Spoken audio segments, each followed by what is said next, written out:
So back to our channel. Now we are going to start a revision series of nerve and muscle physiology. So now we are starting with our physiology of nerve fibers. Later we'll discuss about skeletal muscle, smooth muscle, all the types of muscle, all those things. So first let us start with physiology of nerve fibers. So you can see we know what is the functional unit of our nervous system is nothing but our neurons, and these are also nothing but called as nerve fibers. But most significantly, we call them as nerve fibers in peripheral nervous system, and neurons are the functional units of central nervous system, and nerve fibers are the functional units of peripheral nervous system. So this is the basic everyone knows. So let us know what cells. Cells in central nervous system are two types, like neurons and the glial cells. So we know glial cells are the supporting cells for the neurons, and the neuron and its glial cells ratio would be like 1:10, like because glial cells are most abundant and they're more when compared with neuron. So you can see, for example, for one neuron there are about 10 glial cells. So one neuron is supported by 10 glial cells. So this for the glial cells, as we are saying, they're more abundant. Now let us focus on them. These glial cells are divided further into two types. They are numerous, like macroglial cells and microglial cells according to the size. Macro means you can understand they're bigger, micro means smaller. So the macroglial cells are further divided into astrocytes, astro means star-shaped cell, cytes means cell, and oligodendrocytes. Oligo means less, dendrocytes, dendrites are present, less dendrites are present, then this type of cell is called oligodendrocytes. And squam cells, it myelinates in our peripheral nervous system. And also coming to microglial cells. Microglial cells are developed from blood monocyte macrophage lineage, and this microglial cells important function is for phagocytosis. So now let us move deeper into our different types of macroglial cells, that is astrocytes, oligodendrocytes and squam cells. So first let us see astrocyte. So astrocyte is a star-shaped cell, and fibrous astrocyte. There are two types of astrocytes further, like fibrous astrocytes, protoplasmic astrocytes. So these fibrous astrocytes are abundant mainly in the name you can understand fibrous means white matter of fibrous, so abundant in white matter of mainly central nervous system.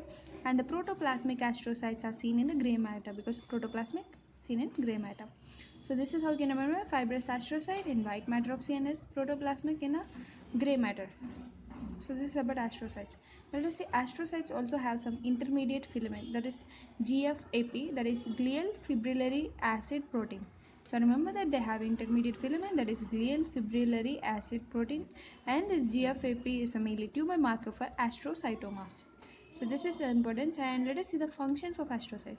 Mainly they helpful in formation of our blood-brain barrier, and also they have effective signaling of neurons, like by uptake of potassium and neurotransmitters following signaling, and also release of neurotransmitters. So these are the functions of astrocytes. Now we know oligodendrocyte, they myelinate in our central nervous system, and squam cells, they myelinate in our peripheral nervous system. And so you can see actually oligodendrocyte have a special process function, like multiple neuron myelination. So this one neuron can, in one oligodendrocyte can myelinate about 30 neurons or nerve fibers, but the squam cells only can have single myelination process, that is one neuron can myelinate only one neuron. So this is the importance of squam cell. Now let us see different types of neurons. So now we have understood it. Now once again let us summary. So the main function of nerve fibers is our neuron, and its supporting cells are glial cells. And these glial cells are further divided into macroglia and microglia. Macroglia are three types, like main important types: astrocytes, oligodendrocytes, squam cells. And the microglia, they develop from blood monocyte macrophage, and important function is phagocytosis. So now here are types of neurons. So we have mainly unipolar, pseudo-unipolar, bipolar, multipolar. So now let us check out each of them.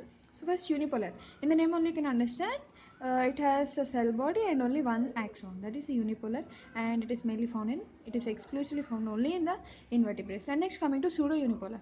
In the name only you can understand it is false unipolar, means one end it has for skin and one end for spinal cord. For example, this is a cell body, right? From this side it has for skin, this side it has for spinal cord. So it is having two, but it looks like bipolar, right? But it is pseudo unipolar. That's hence the name pseudo unipolar, and it is found in a dorsal root ganglion.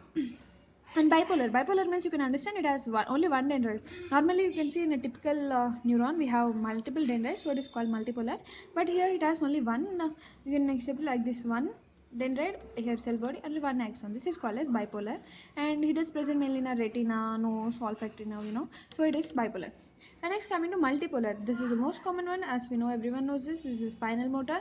It's seen in spinal motor, that is our alpha motor, which is the most common. So this is the most common, and it is most commonly seen in our alpha motor.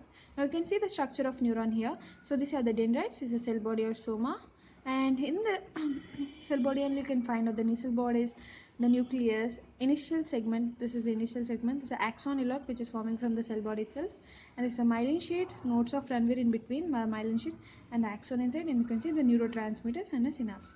So the synthesis of proteins mainly takes place in the nasal bodies, which contains rough endoplasmic reticulum. So again, you can check out the nasal bodies over here.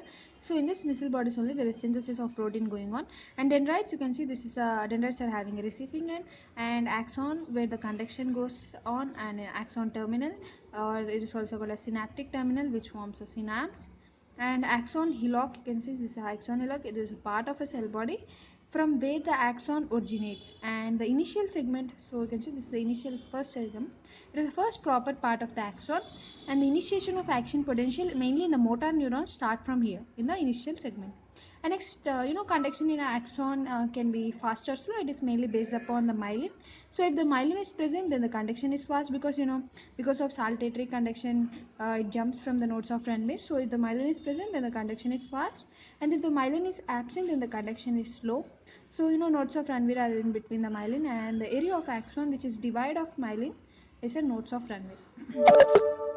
And the maximum number of sodium channels are present in the nodes of Ranvier, and there is also initiation of mainly sensory neurons which lead to action potential at the first node of Ranvier.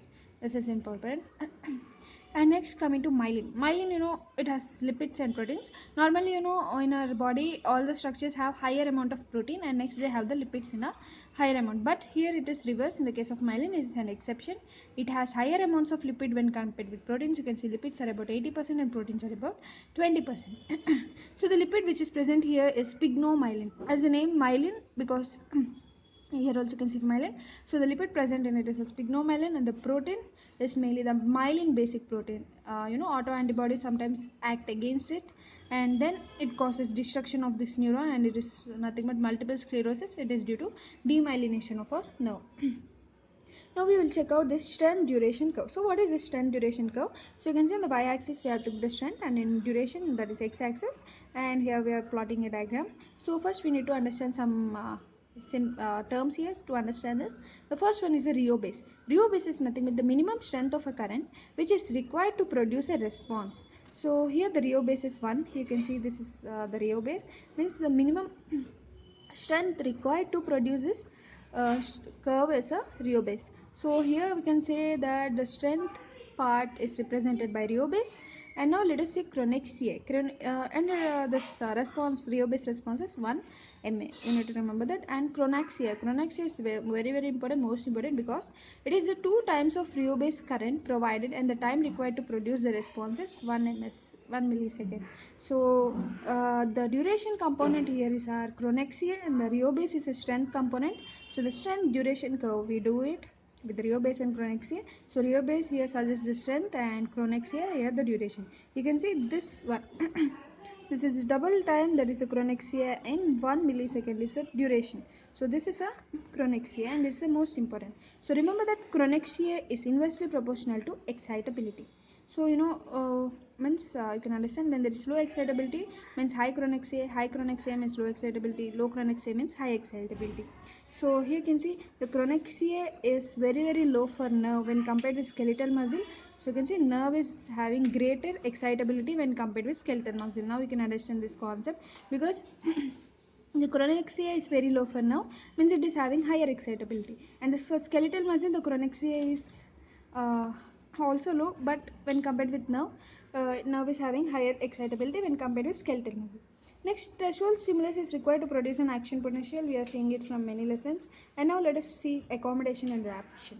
So accommodation is nothing but the repeated sub-threshold stimulus to produce no action potential. So whenever the stimulus reaches only threshold, then only action potential can form. So accommodation is a repeated sub-threshold stimulus. Sub-threshold means the stimulus is less than threshold, and adaptation means repeated supra-threshold stimulus. It will also not produce any action potential. Means any stimulus should be only in threshold, then only we can produce action potential. If it is below threshold, then it's sub threshold, then also no action potential.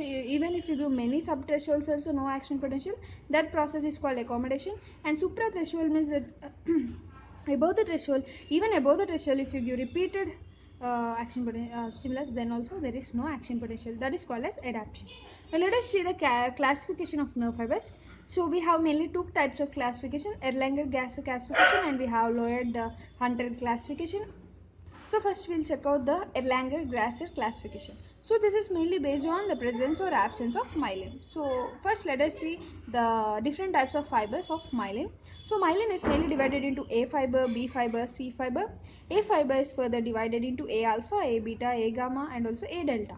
So here the A alpha is having a maximum myelin, and B fibers are here also myelin is present, and C fibers, here the myelin is absent, that is they are unmyelinated. So you can see the order is decreasing from starting, because the maximum myelin is seen in A fibers. In B fibers myelin is present, okay, but in C fibers it is completely absent, you can see. So it is unmyelinated. If myelin is not present, then we call it as unmyelinated. Now let us compare the size. So here A alpha is maximum myelin, so A fibers are biggest and they're also thickest, and here also same, the size also decreases when comes lower. In C fibers they are smallest and thinnest. And next, coming to the conduction, of course same, here also it decreases. First one, A fibers have fastest velocity about 120 milliseconds, especially A alpha have 120 milliseconds, that is a maximum velocity for it. And the slowest velocity is seen in C fibers, that is about 2 milliseconds. And next, coming to the spike duration. The spike duration is only reversing when compared to this. The duration is minimum only in A fibers, but the spike duration is maximum in C fibers. So only exception is a spike duration, all others are decreasing from top to bottom. So this is about our classification according to Erlangen-Gasse classification. Now we'll see the characteristics of nerve fibers.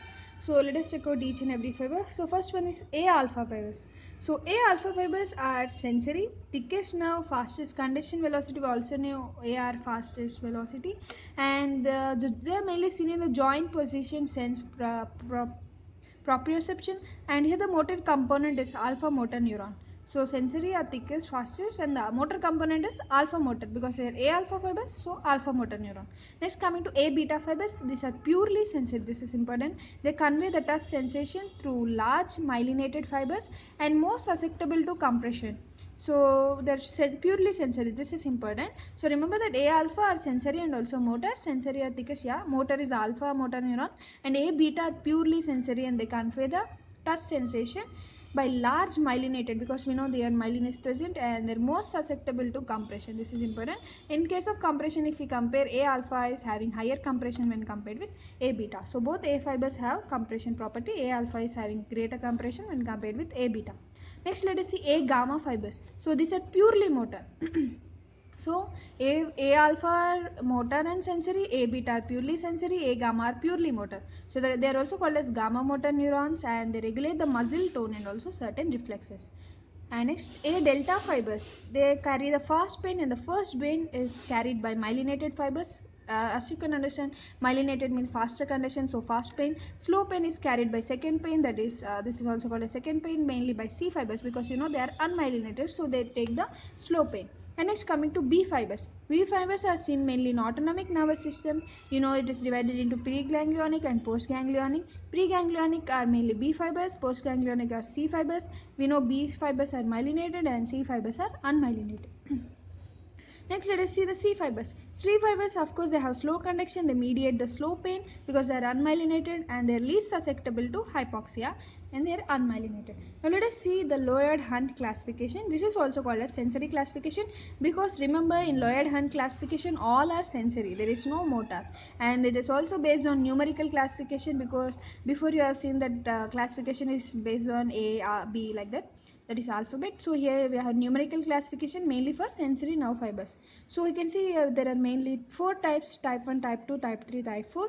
Type 1 is similar to A alpha, type 2 is similar to A beta, type 3 is similar to A delta. This is very important. You can say alpha, beta, gamma, but here is no gamma. Why? Because gamma fibers are purely motor. So here remember that in Lloyd-Hunt classification there are only purely sensory but no motor. So type 3 is A delta and type 4 are C fibers, because they are also sensory. So this type 1A alpha is further divided into 1A and 1B. 1A is muscle spindles mainly, 1B is Golgi tendon organs receptors. Now let us check out the nerve injury. So nerve injury, first it undergoes degeneration process, means whenever there is injury, degeneration. Then next regeneration, means it is undergoing the process of repair. So remember that distal changes are mainly called anterogate degradation or Wallerian degeneration. So you can see this is a proximal end, this is a distal end. Actually here the point of injury. Now here the nerve is cut and this distal end injury is mainly called as Wallerian degeneration. So the proximal change is retrograde degeneration, because you can see it is in opposite direction. Retrograde degeneration, this is anterograde degeneration, so this is important. And the earliest event following the injury, whenever the nerve undergoes injury within the 24 hours, the first degeneration seen is the distal degeneration. This is having mainly three changes. So that is axonal degeneration, myelin degeneration, and also debris scollets, that is phagocytosis of the clean side of injury. So we know whenever this all are degenerated, then there will be lot of debris. So to clean that debris also, they undergoes the process of phagocytosis.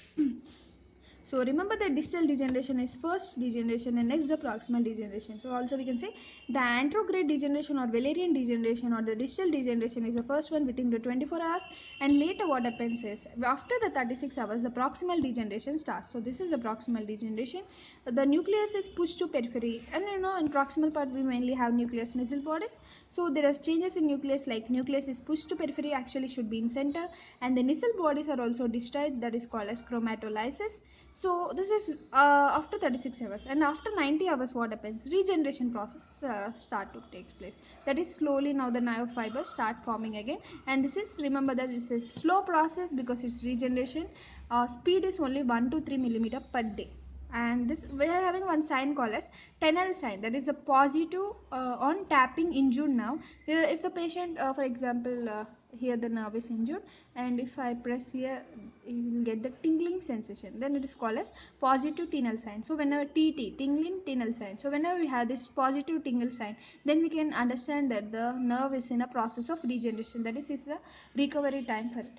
So let us see the nerve injury prognosis. So this is based on Seddon's classification. So till now we are seeing three classifications here, Lloyd-Hunt classification for differentiating into only sensory classification, and we have seen sensory and motor classification, that is our Wrangler-Glasser classification, and now we are seeing the Seddon's classification, that is for nerve injury prognosis. So we have mainly three grades. The first grade is neuropraxia, where there is prolongation of nerve conduction, now conduction velocity, that is having a good prognosis. And the grade 2 is axonatomosis, in the name you can understand the axon is injured.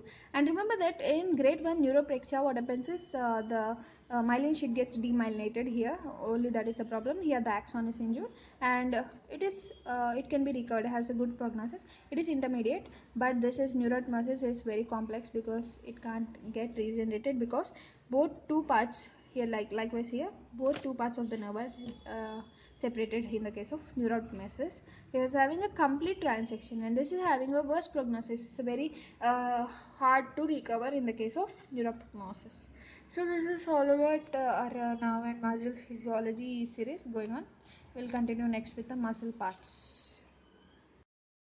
So back to our channel.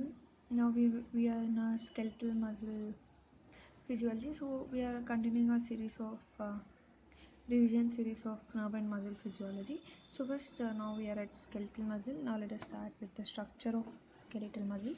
So you can understand, for example, if you take this as a skeletal muscle, it has mainly outer layer called a sarcolemma. You know, cell membrane here in muscle it is called as sarcolemma, and it was also having connective tissue layers like you can see epimysium. Epimysium is the outermost covering of a muscle, and next we have an perimysium in between epimysium and endomysium. Perimysium is the one which covers the fascicles. Fascicles are nothing but muscle fibers. Muscle fibers together form the fascicles. So covering of that fascicles is mainly made up of perimysium, and a muscle fiber is present inside the fascicles you will find the muscle fibril, and each of this muscle fibril is covered by endomysium. So these are the three layers of muscle, and here you can see the fascicle. It is a bag like structure mainly containing several muscle fibers. Now let us check out sarcomere. What is a sarcomere? So sarcomere is actually a functional unit of skeletal muscle. So this sarcomere mainly has actin and myosin. So let us see how they are arranged in a sarcomere. So you can see this is a structure of sarcomere mainly. So a sarcomere is an area between two Z lines. So you can see this one Z line, this is one Z line. So between two Z lines you can see this is a sarcomere, and it has mainly A band. What is A band? A band means anisotropic band, means it has a myosin filaments only, thick myosin filaments only. This is called as A band. So here where the myosin is present, this is called as A band, which is thick. You can see the myosin is thickest band, so it is thickest band. Next, coming to I band. I band has only actin filaments, so you can check out where only actin is present. So this is the I band. Here you can see only actin is present. Myosin is present only in center, so it is A band. And this is the I band. Here only actin is present. It is a thin because actin are thin. And next, coming to H band. H band is the area of myosin which is not ever overlapped by actin. You can see this is the H band. Here you can see this is the H. You can get that H structure also if you see from upward. So you can say this is a H band. This is an area of only myosin, no actin is present. And next, coming to M line. As M means midline, so this line in the middle, this is a M line, that is a midline. And alpha actinin. Alpha actinin attaches the I band to Z line. So you can see this is a protein which is called as alpha actinin. This mainly attaches the actin to the Z line. So that's what. And next, myomycin. Myomycin attaches the myosin to M line. So you can see this is the myosin, and where is our M line? This is the middle M line, and here lies our myomycin, which attaches our myosin to M line. And titin, you can see this is a titin which is a spring like protein extending from Z line to M line. That is important. Where is M line? If you remember, M line is a midline. So up to midline, titin comes from Z line up to midline. So this is a titin spring like one. And next, during contraction, the Z lines come closer because the myosin is not moving. Only actins are moving towards the myosin. So these Z bonds become shortened, and they come closer. H band and I band length decreases. This is the H band. As actins are coming, H band and I band. I band also, yeah, this is I band. So both of them, their length also decreases, whereas A band length is not changed because A band is middle in myosin. As I said, myosin will not move, so A band length is not changed. Now let us see some of the proteins which are present in skeletal muscle. Mainly we have four types of proteins related to skeletal muscle. There is contractile protein which are required for contraction, supporting proteins which are supporting, and relaxation which help in relaxation, and regulatory to regulate all these functions. So let us see one by one. So first, contractile protein are major one are actin and myosin. These are nothing but are microfilaments, and supporting proteins are mainly desmin. Desmin, it is an intermediate filament. It is a tumor marker mainly for muscle sarcomas. And dystrophin. Dystrophin is an anchor protein. Its mutation may cause Duchenne muscular dystrophy, also called DMD. And titin. Titin is an elastic support. It's like a muscles. It is also called as muscle spring. It is the largest protein in the mammals. And next, relaxation protein. Cerca pump. Cerca here means sarcoplasmic reticulum. Calcium ATPase means the cerca pump main function is to bring back the calcium into the muscle. So the sarcoplasmic reticulum, calcium ATPase pump. And next, regulatory proteins. In regulatory proteins, we mainly have tropomyosin, troponin C. Troponin C, for troponin C, the calcium binds to it. So calcium binding protein of skeletal muscle is a troponin C. Troponin are like three subunits. In that, it has I, T, and C. C is the one which connects to the calcium. And tropomyosin is also like wounding means twisting along with our myosin in our sorry, it is an actin along with actin, troponin and tropomyosin. Now let us check out our contraction of skeletal muscle. So we have mainly the word called as easy coupling, that is um, excitation contraction coupling. Means excitation, who is causing excitation? Action potential. Contraction, which is causing contraction because of action potential, calcium is released and it is causing contraction. So coupling means these both are associated. Now let us see this process. So the contraction is mainly under the voluntary control. So whenever we want to contract, will, otherwise not. So the excitation contraction coupling, that is excitation forms an action potential and leads to contraction. So they are coupled with each other, means they are related with each other. So the motor unit, we have one alpha motor unit. It's a collective muscle fibers. It innervates many of the muscle fibers. So very important, alpha motor unit neuron. So that's what actually we are saying that action potential is formed. So from where this action potential is coming? This is coming from the alpha motor neuron. The alpha motor neuron brings the action potential to the muscle. So in the muscle, this contraction takes place. This is the process. We'll see the neuromuscular junction to understand that. And next we have an important toxin called tetrodotoxin. Tetrodotoxin mainly blocks the voltage gated sodium channels. This is important. And causes muscle paralysis. So voltage gated sodium channels which are present in our nerves, which are mainly used to produce action potential. So if this toxin is present, then action potential will not form and acetylcholine will not release in the neuromuscular junction. So there is no contraction of the muscle, which may lead to muscle paralysis. And it is mainly found in puffer fish. So the people who eat puffer fish should be careful because it has these toxins. And next, coming to Lambert-Eaton myasthenia syndrome. Here what happens is that autoantibodies which destroy the voltage gated calcium channels. So voltage gated calcium channels are also present in our nerve.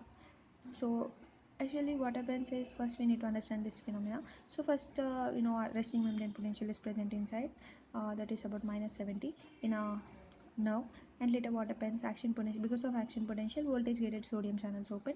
um, so that what happens now, the resting membrane potential is moving towards less negative, right?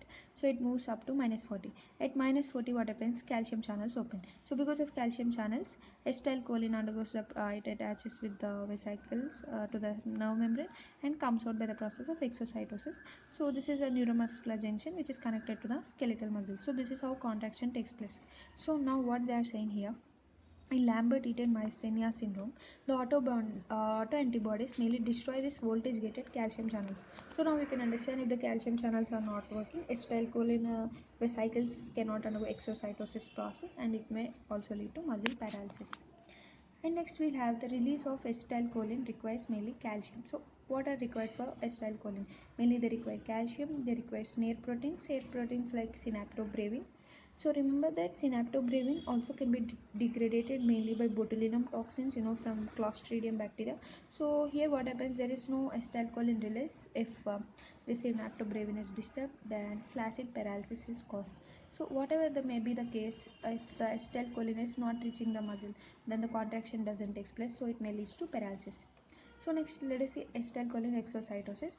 So as we said, RMP is first -70, and during depolarization, sodium influx takes place via voltage gated sodium channels. So RMP now converts into -40, so it activates the voltage gated calcium channel. So calcium influx takes place and exocytosis of acetylcholine takes place. This is the normal process. So you can see that now let us start the muscle contraction. So how muscle contracts? Acetylcholine NACH means nicotinic cholinergic receptors. Acetylcholine nicotinic cholinergic receptors are present on the muscle. So because of the release of acetylcholine, it goes and attaches to this receptors. So as it attaches to the receptor, sodium influx takes place. So because of sodium influx, remember that this sodium influx is not due to action potential, it is a local potential which is produced by acetylcholine attaching to the receptor. So this is an end plate potential. Local potential in a muscle is called end plate potential, and they do generate the action potential. So if this end plate potential crosses, there is heavy influx of sodium. So because of heavy influx of sodium, it crosses the threshold and action potential fires. This leads to the muscle contraction finally. So there is also one clinical condition, myasthenia gravis. Here what happens, autoantibodies are formed against these receptors, and of course if the receptors can't able to attach acetylcholine, it again causes paralysis. So these are all the cases you need to remember regarding paralysis, because there are many factors causing paralysis. So it would be an important point regarding paralysis, what are the causes. Next, moving on to skeletal muscle contraction, mainly because of calcium, we are saying from the starting. So actually we have some receptors called ryanodine receptors. So these ryanodine receptors are initially locked. So when calcium is released by lock and key model, what happens is, when calcium is released, when these ryanodine receptors can only get activated when calcium is released from them. Means calcium should get out from this ryanodine receptor to get activated. So here the lock is ryanodine receptor, and we need a key to open this. The key is mainly DHPR, muscle contraction. So what is this DHPR? Let us see. So first the action potential comes to the muscle. So here the DHPR is present, that is dihydropyridine receptor. So because of this dihydropyridine receptors, it undergoes a mechanical interaction with the ryanodine receptor. So because of all this process, the calcium is finally released out by lock and key model.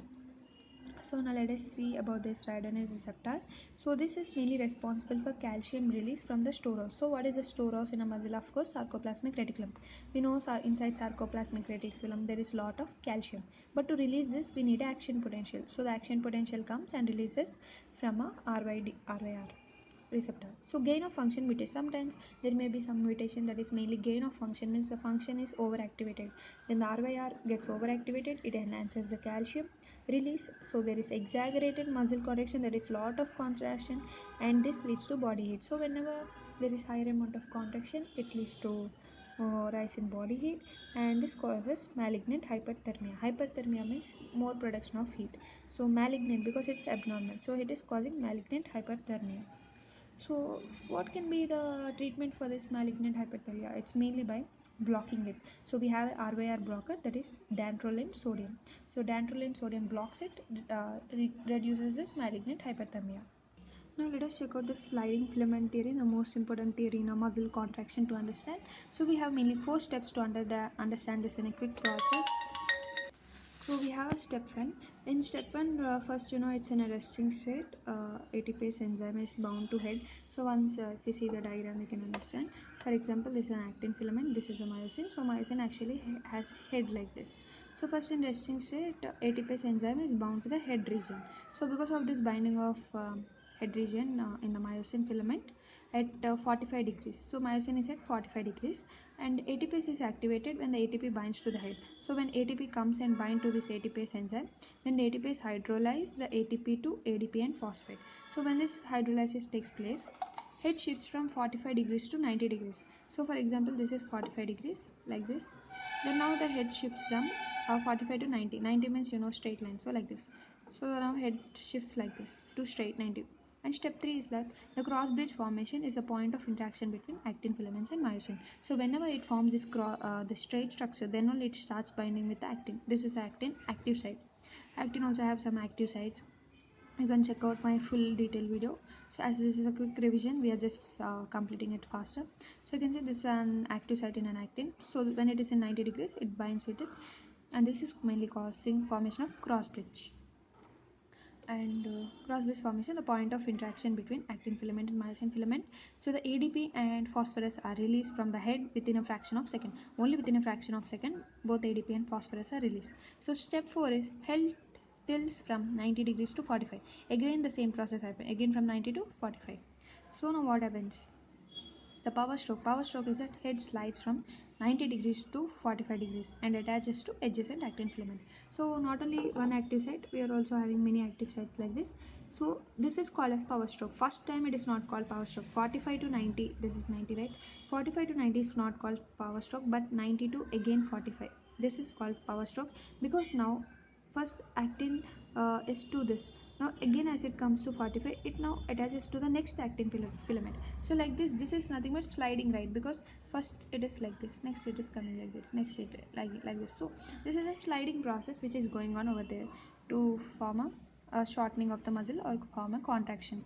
So repeated power strokes, continuous sliding, and ATP binds to the myosin and the whole process repeats itself. So like this the process continues. Now let's see the skeletal muscle relaxation.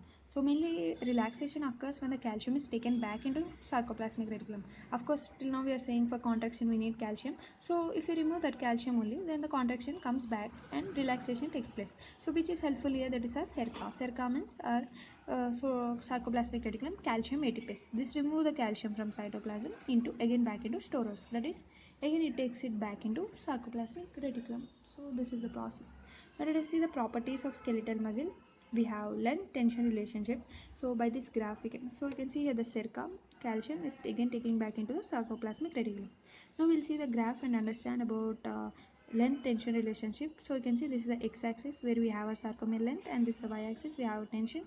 So the muscle contraction leads to the shortening of muscle, and the length changes of course. So it generates a force, that is a tension change. So let us see how the both are related. So mainly you can see at the point D, that is where here the actin and myosin are wide apart. You can say actin is far, myosin is far, and the tension is also minimum. You can understand when actin is moving closer, then the tension increases. When they are far away, there's no tension. And next at point B and C, you can say at point B and C, actin and myosin are overlapping. You can see here overlapping, right? That is optimal. So the tension is no maximum, of course. At point A, the actin and myosin filament overlap but not optimal. At point A, you see they are overlapping but not optimal, means like somewhat more overlapping between actin and myosin. So this is leading to maximum tension generation. So remember that in our oh no, maximum tension, here the tension is decreasing. At point A the tension decreases, so you can see the tension is here decreasing, but at B and C the tension is increasing. At D the tension is zero, almost zero, or it is minimum, because they're very much far apart, there is no tension. So this is how we'll draw the graph. And let us see the types of tension. We have active tension, passive tension, total tension. Active tension means when a muscle is in contraction, just like that. Passive means during relaxation. Total tension means both active and passive.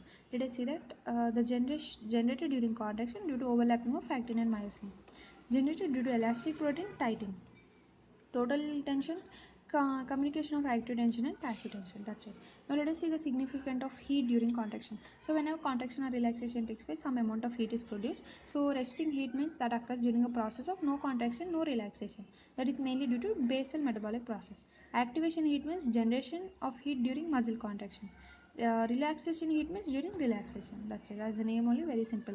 Now let us see the types of different types of muscle fibers over here. So you can check out the muscle fibers, type 1, type 2A and type 2B. So actually size, we'll see all these features. So type 1 fibers are very small, type 2A, type 2B are large, and it is red in color. It is red. Type 2A is also red in color, type 2B is white in color. Why they are red, why they are white?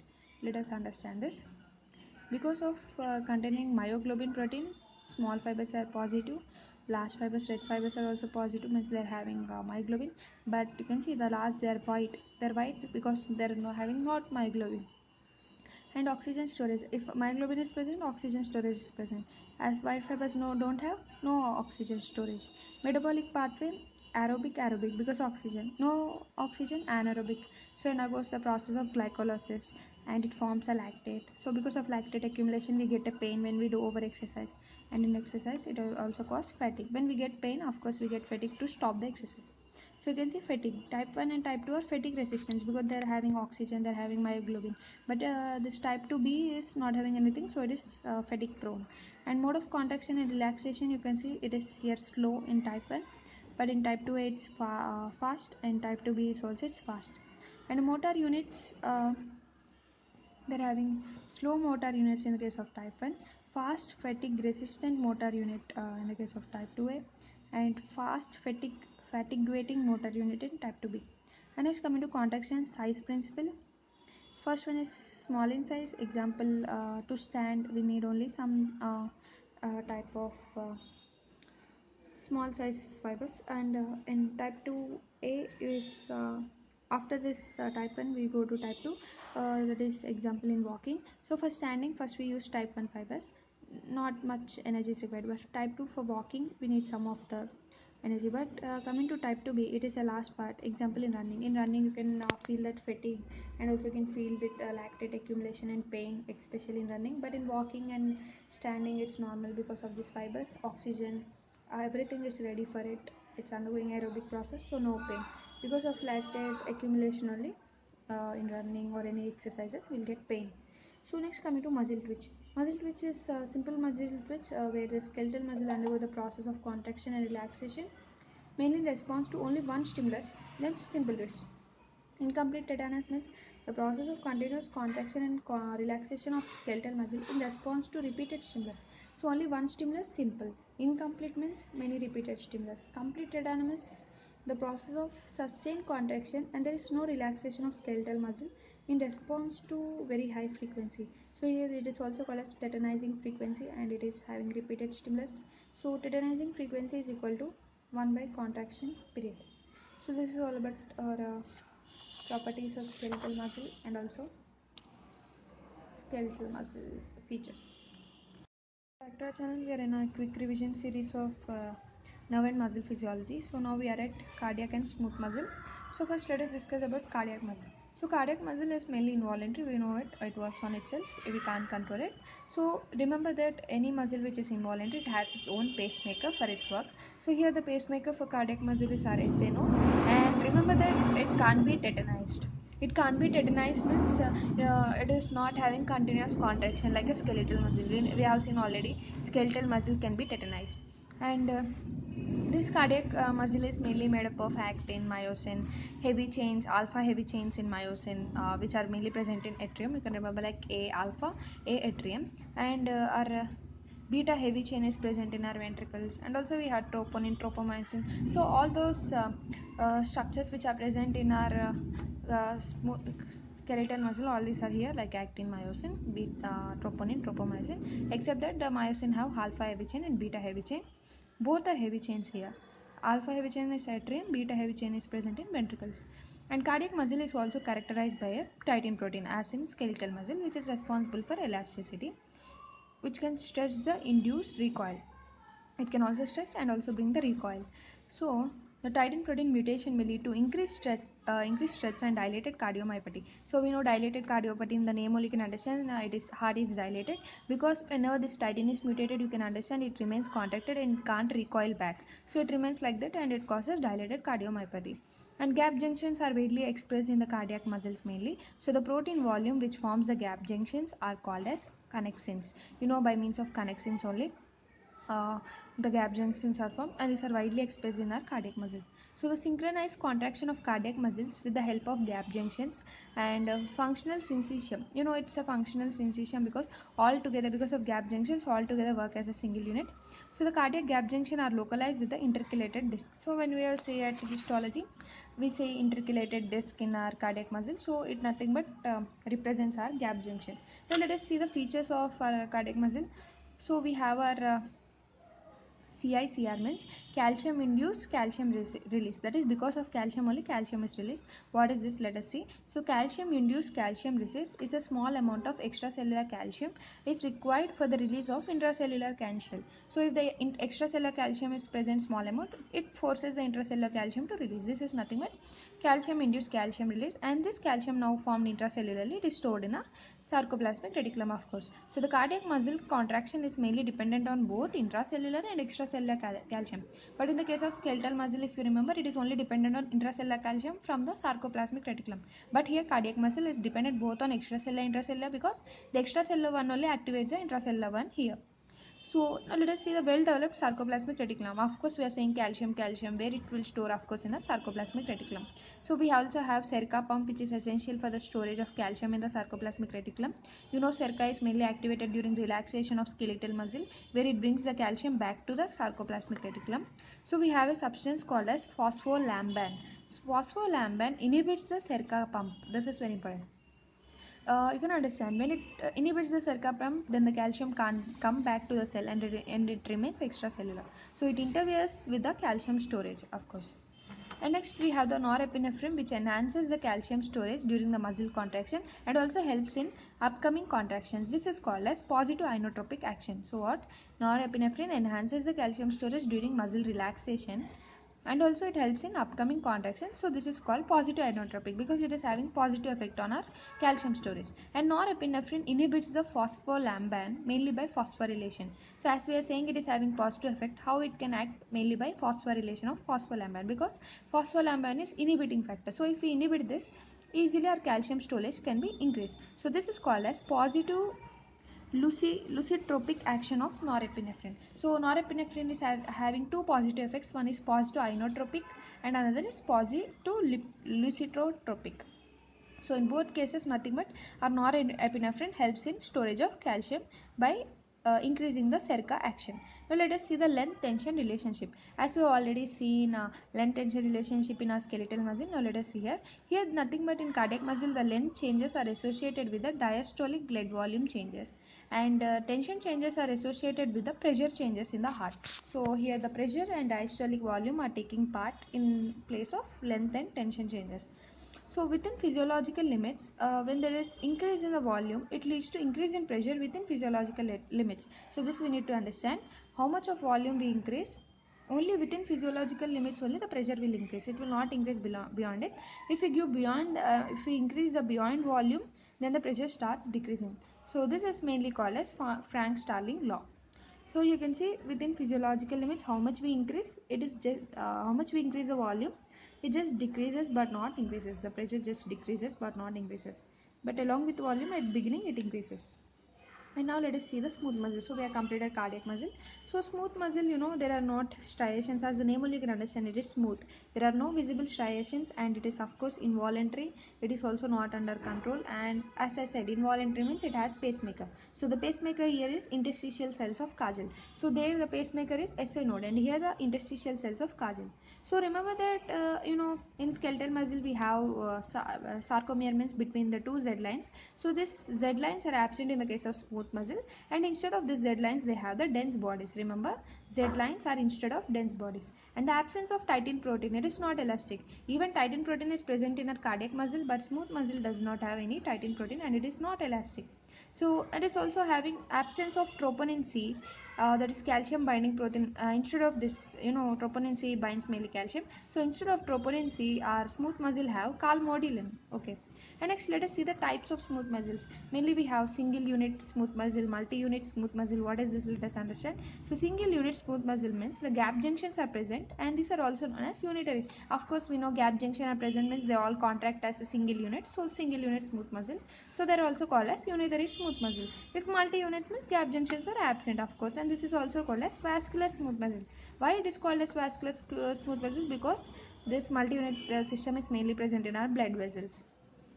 So you can see, yeah, site in blood vessels, arterioles mainly, whereas the single unit smooth muscle is seen in our GIT, uterus, urinary bladder, ureter. This all, they have gap junctions, they work as a single unit. But our blood vessels, there are many blood vessels, many arterioles, they maintain the pressure, they have their own excitatory levels. And next, coming to smooth muscle contraction and relaxation, it is mainly due to myosin, and it is myosin based enzyme regulation, that is mainly myosin light chain kinase, that is MCCK, ML, MLCK. MLCK means myosin light chain kinase. And yeah, MLCK contraction. Parasympathetic nervous system produces the excitatory potentials which leads to contraction. So here the smooth muscle contraction and relaxation mainly due to myosin based enzyme, that is our MLCK, myosin light chain kinase. And contraction of by parasympathetic nervous system produces the excitatory potential which leads to contraction, whereas myosin light chain phosphatase, that is MLCP, it is causing relaxation by sympathetic nervous system, which produces the inhibitory potentials which leads to relaxation. So remember that sympathetic nervous system here leads to relaxation of smooth muscle, and parasympathetic system leads to excitatory potential or contraction of the smooth muscle. So this we need to remember. And next, coming to, let us see the features of smooth muscle. So we know absence of titin, there is no elasticity, and there is continuous to stretch, and this is also known as plasticity. So if there is no titin, but how it continues to stretch? By showing a new property called plasticity. For example, you can take uterus, urinary bladder. When a baby, that is a mother is pregnant, then her uterus keep on stretching for the 9 months, because first it is just in a small ball like structure and it increases. So this stretching, it is like plasticity, showing a property of plasticity, it keeps on stretching. And also urinary bladder, also to store urine, it keeps on stretching until we pass out the urine. So this is like a plasticity phenomena, but not elasticity. Elasticity means it has recoiling, means whenever it elasticity, again it will come back. But it is plasticity, it is just stretching, and after release only it comes, but not when it is present. So this is plasticity. And prolonged state of contraction, you can see with the little use of ATP. For example, you can take, if we eat lot of food, then our stomach should stretch a little bit. It is prolonged state of contraction, but here not more amount of ATP is used, only little amount of ATP is used, and this is called as latch bridge phenomenon. So latch bridge phenomenon is nothing but, if we eat more food, we need to stretch our GIT with use of less ATP. That's it. Now let us see the synaptic transmission. So mainly, what are the types of synapses? We have electrical, chemical. In electrical, we have our gap junctions. In chemical, we have neurotransmitter release mainly. So chemical synapses are mainly given by Charles Sherrington. He's a father of synaptic transmission, and axon of one presynaptic neuron communicate with the cell body of postsynaptic neuron. Right? You can see. It's axon communicating with the cell body of a postsynaptic neuron. So this is also called as axosomatic synapse, and it is the most common because from axon to say somatic body or cell body, we know this. So this is the most common axosomatic transmission is most common synapse.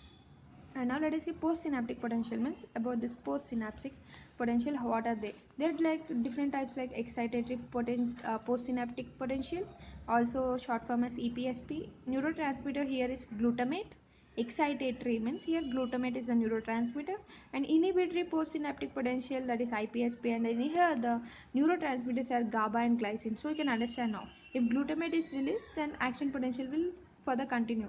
If inhibitory means here GABA glycine, if they are released by as neurotransmitter, then of course it inhibits the other neuron. So fast, we are having of this differentiated into fast type and slow type.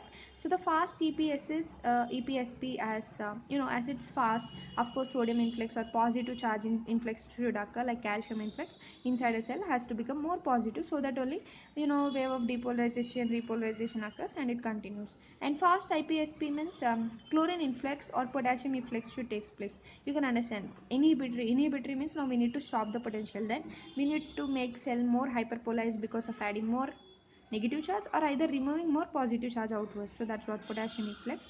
Hyperpolarization inside has to become more negative in the case of fast IPSP.